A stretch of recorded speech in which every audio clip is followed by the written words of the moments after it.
नमस्कार दोस्तों, आप सभी का मैं अपने इस YouTube चैनल में एक बार फिर से बहुत बहुत स्वागत करती हूँ। मैं हूँ शीला और हम पढ़ रहे थे अध्याय एक संख्या पद्धति। आज हम पढ़ेंगे उदाहरण नंबर 7। तो उदाहरण नंबर 7 कहता है हमारा कि दिखाइए कि 0.333 यानी ये चीज बढ़ती जा रही है बराबर 0.3 बार को P बट्टा Q के रूप में व्यक्त किया जा सकता है, जहाँ P और Q पूर्णांक हैं और Q 0 के बराबर ना हो, यानी Q does not equal to 0 हो।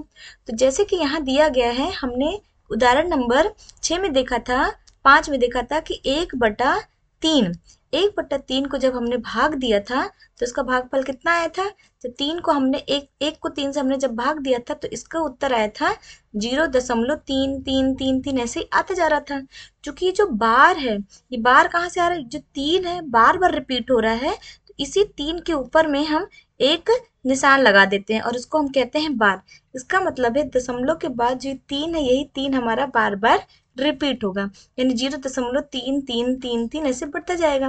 तो यही इसी 3 को हम एक बार बस लिख के, इसी 3 को हम एक बार लिख के इसके ऊपर बार लगा देते हैं, मतलब ये 3 हमारा बार बार रिपीट हो रहा है।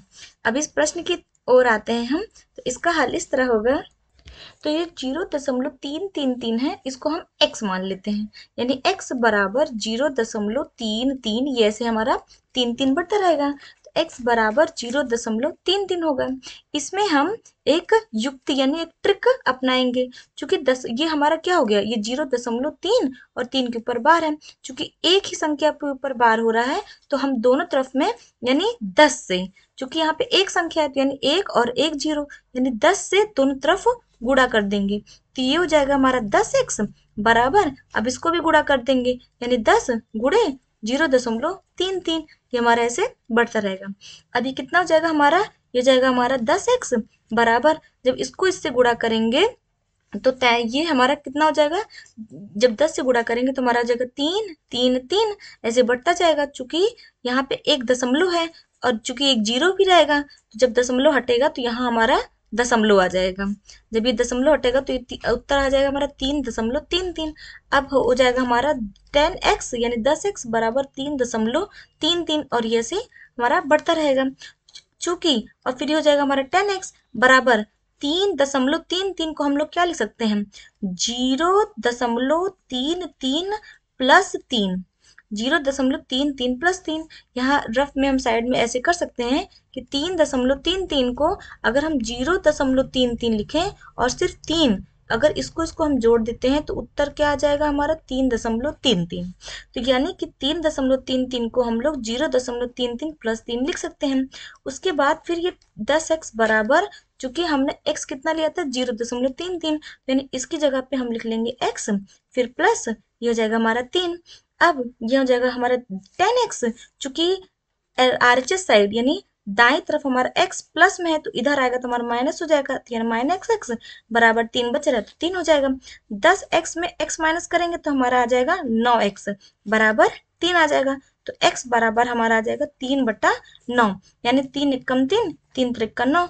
इसका मतलब x हमारा कितना आ जाएगा, 1/3, 1/3। और ये x हमारा कितना है, हमने x का मान कितना रखा था 0.33, यानी 0.333 ये बढ़ता रहेगा, ये किसके बराबर हो जाएगा 1/3 की, 1/3, यानी कि जो कि p बटा q के रूप में है, जहाँ p और q दोनों पूर्णांक हैं और q भी हमारा 0 नहीं है, तो यही इसका हमारा उत्तर हो जाएगा। अब आगे बढ़ते हैं हम। आगे हमारा उदाहरण नंबर 8। उदाहरण 8 कहता है कि दिखाइए कि 1.277 यानी कि 1.27 बार, यानी 27 हमारा बार बार रिपीट हो रहा है, यानी बार बार पुनरावृत्ति हो रही है। इसको p बट्टा q के रूप में हमें व्यक्त करना है, जहाँ p और q हमारा पूर्णांक है और q हमारा 0 के बराबर ना हो। ठीक है, तो इसके लिए भी हम सबसे पहले x लेंगे, x इसको x मान लेते हैं, तो यानी x बराबर 1.2727, ये ऐसे हमारा बढ़ता रहेगा। चूंकि अभी हमने पीछे वाले क्वेश्चन में देखा था कि यहाँ पे हमारा 3 सिर्फ एक संख्या रिपीट हो रही थी तो हमने इसको 10 से गुणा किया था, और इस प्रश्न में हमारा ये कितना है 1.27 बार, यानी कि यहाँ पे कितनी संख्याएं रिपीट हो रही हैं, 2 संख्याएं, तो यहाँ पे हम 100 से गुणा करेंगे। लेफ्ट साइड भी और राइट साइड भी, तो यानी हो जाएगा हमारा 100x और ये हो जाएगा हमारा 100 गुणे 1.2727, ये हमारा ऐसे बढ़ता जाएगा। अब फिर आ जाएगा हमारा ये 100x बराबर के नीचे बराबर, जब इसको इससे गुणा करेंगे तो जो दशमलव है दो संख्या हमारी आगे खिसक जाएगी। इस वाले प्रश्न में जो दशमलव था हमारा एक जीरो था, तो यानी एक संख्या आगे खिसकी, और इस प्रश्न में जो हमारा चूंकि दो जीरो है तो ये जो दशमलव है दो संख्या छोड़ के पीछे लग जाएगी, यानी 127 फिर दो सात ऐसे ये हमारा बढ़ता रहेगा। आगे हमारा ये हो जाएगा हमारा 100x बराबर। अब आप देख सकते हैं कि हमको यहाँ पे एक x लाना होता है। जैसे हमने यहाँ पे ये x लाया था, ये x हमने क्या किया था, इसके टुकड़े कर दिए थे इस तरह कि 0.33 यानी x के बराबर हो जाए।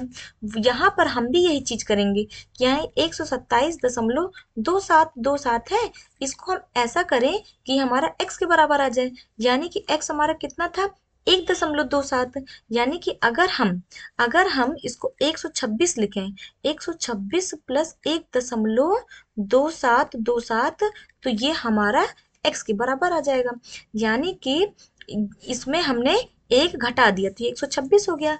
अब आप रफ में देख सकते हैं कि 126 में अगर हम 1.2727 को हम यहाँ जोड़ते हैं तो हमारा कितना आ जाएगा 127.27 आ जाएगा, जो यानी कि एकदम सही है। इसका मतलब हो जाएगा हमारा 100x बराबर 126 प्लस, अब ये 1.27 किसके बराबर था, x के बराबर थे, हमने x लिख लिया।